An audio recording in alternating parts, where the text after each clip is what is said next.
There's a scene, a scandal that lives in my head rent-free. Olivia Pope walks into a room, doesn't announce herself, doesn't apologize, doesn't wait for permission. She just takes up space, fully, completely, like the room was already hers. And I remember watching that scene and thinking, why does that feel so unfamiliar? Because somewhere along the way, a lot of us were taught that shrinking was safer than standing tall. Today we're talking about the one trait Olivia Pope as the most women are quietly terrified to copy, and why it might be the exact thing you need to step into your next level. But first, let me tell you what this trait is not, because I think most people get this wrong.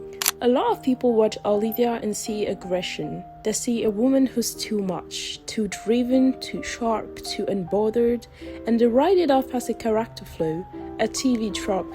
But that's not what I see.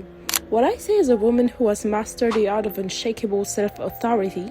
She doesn't need the room's validation before she speaks. She doesn't soften her voice to make someone else comfortable. She walks in knowing her worth, and she doesn't let the energy in the room negotiate that down. That's not aggression. That's not arrogance. That is self-possession. And here's what's wild, that trait is available to every single one of us. It's not a personality you're born with, it's a practice. So what does self-possession actually look like in real life, outside of a TV script? Think about the last time you were in a room, a meeting, a dinner, a conversation, and you had something important to say, but you waited. You second-guessed yourself. You wondered if it was the right time, the right place, whether people would actually listen.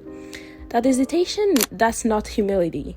That's years of conditioning telling you that your presence needs to be earned before it can be felt. Olivia Pope doesn't live in that hesitation, and here's why. She's done the internal work of deciding who she is before she enters the room. So the room's reaction doesn't write the story, she does. Self-possession means you are the author of your own identity, not the audience for everyone else's opinion of you. In practice, it looks like setting a boundary without over-explaining it. It looks like disagreeing without apologizing for your perspective. It looks like asking for what you deserve, a raise, a seat at the table, a moment of respect, without performing smallness first to earn it. It's not loud, sometimes it's very quiet, but it's firm. Now, here's the part that nobody talks about, the cost of not having this. When you don't practice self-possession, you hand the pen to everyone else. Your colleagues write your confidence, your relationships write your worth. The comment section writes your identity. And slowly, without even noticing, you stop showing up as yourself. You start showing up as who you think people need you to be. I've been there, a lot of us have, and it's exhausting, in a way that's hard to name. Because on the outside, everything looks fine, but on the inside, you're constantly adjusting, shrinking, editing yourself in real time. Olivia Pope taught me, through fiction, yes, but still, that a woman who knows herself is not a threat to be managed. She is a force to be knocked with, and that's not something to apologize for. The world doesn't need a smaller version of you, it needs the full one. So here's what I want you to take away from this. Self-possession is not about becoming Olivia Pope, fictional, flawed, living in a world of political drama. It's about becoming more of you.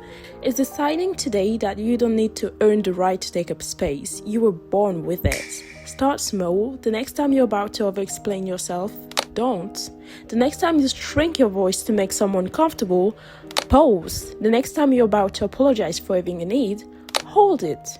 And watch how the room shifts when you do. If this spoke to something in you, share it with a woman in your life who needs to hear it. Drop a comment telling me one area where you're going to practice self-possession this week. I read every single one.